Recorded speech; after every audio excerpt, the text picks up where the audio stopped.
Richard Schulze joins us right now, the Best Buy founder, the Schulze School of Entrepreneurship.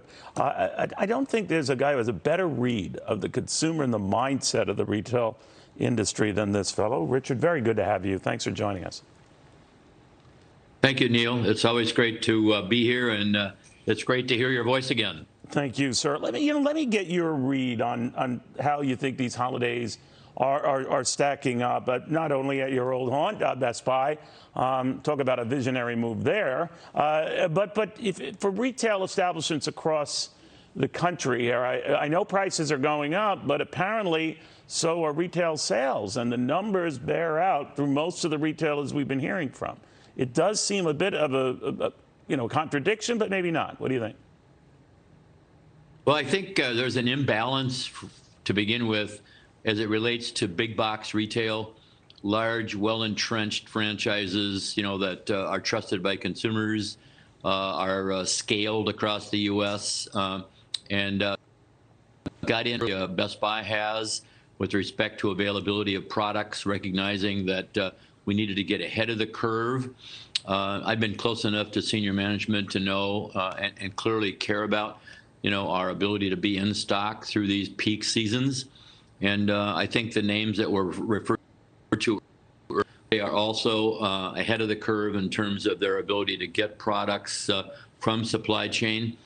And so we're not expecting severe or serious shortages, perhaps maybe one or two categories of product during the course of the holiday season may be in demand. I think it's fair to say, that Apple products, could be a bit of a challenge. I guess I would have to say gaming, certainly, right. We would expect to be sort of a challenge. And appliances, which have been pretty much a challenge all year long. But past that, I'd have to say everything I know or have heard or believe is that not only will we have product stock, but pricing will be as it has always been.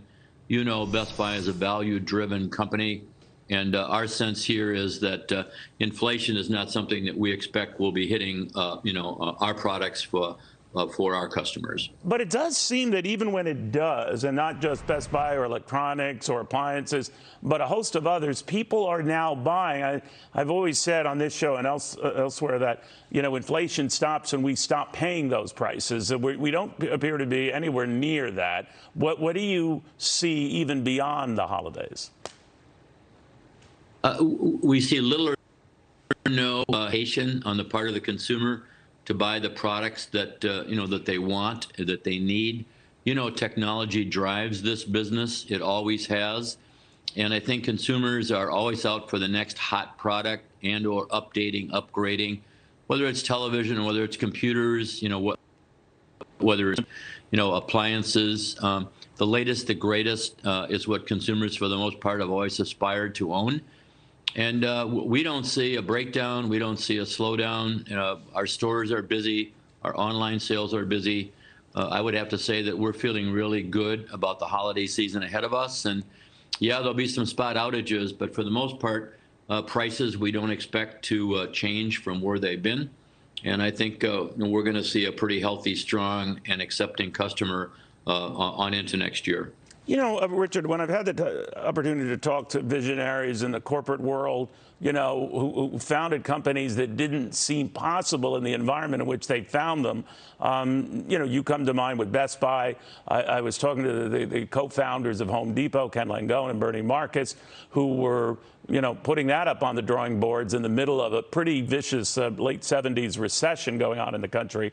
So as someone who teaches about entrepreneurship and gets a sense of how you advance no matter the environment. This will be a challenging environment. Let's say if this inflation holds and higher taxes come down the pike, that will really test entrepreneurial skills. What do you think?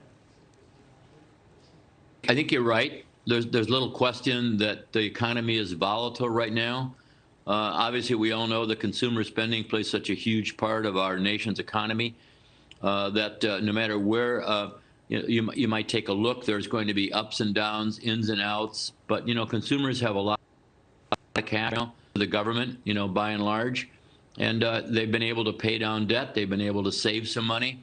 They clearly have some money. The job requirements right now that are available pay more money than literally they ever have. So it's a healthy environment for consumers. And I honestly believe that all of businesses are going to do well going forward just based on the health and strength of the consumer himself. I hope you're right, Richard. Thank you very much.